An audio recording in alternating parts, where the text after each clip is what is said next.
It is said that you indeed need to actually throw the club, but how exactly can you actually do that?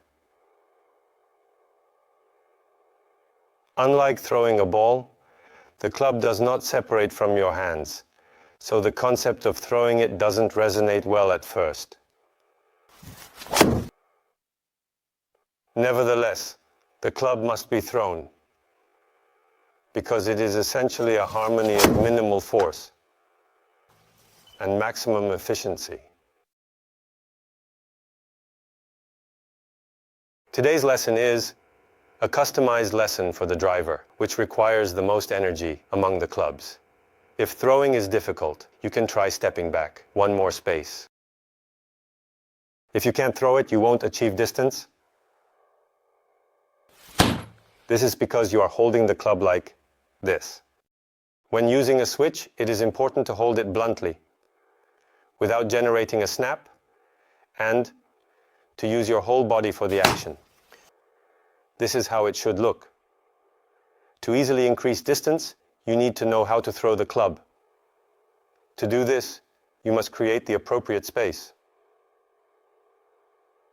The method is very simple. From your usual setup position, take a step back and try to hit the ball.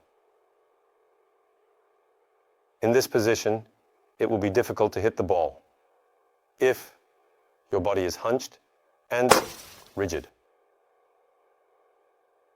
There is no other way than to throw the club.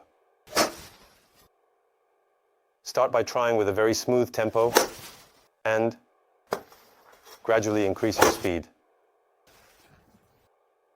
Little by little, you will start to throw the club.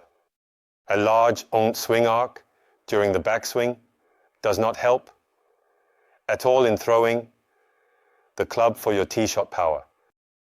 This is because most amateur golfers tend to create a large swing arc, which leads to excessive swaying and causes them to lose their position. When in a state of lost position, it is impossible to throw the club.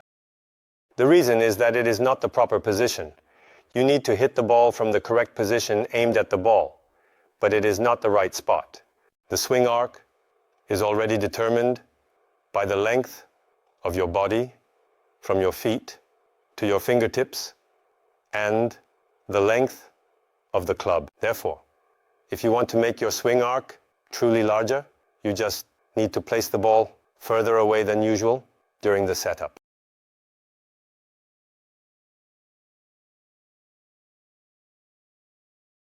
This is already an enlarged swing arc.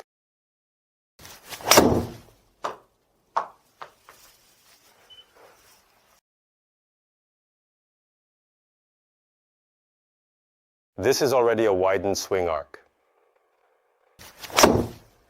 This practice, which may seem trivial, is quite helpful in gaining the experience of throwing a club. When the ball is placed far enough away from the club face that it seems unreasonable compared to the usual position, anyone would initially feel burdened. You might think my position doesn't look too far, but from a golfer's perspective, it feels quite distant. However, if you relax your body well from this position and make a strike towards the ball, you'll gradually make solid contact, and throwing the club will become quite feasible. Hitting the ball placed far away by throwing the club itself will generate power. This time, I will try to hit a fade.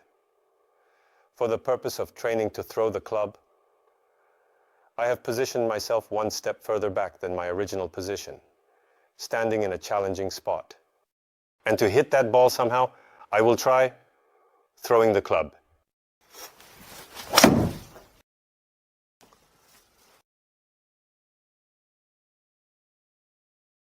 I stepped back one more position from my original spot and found myself in a challenging position.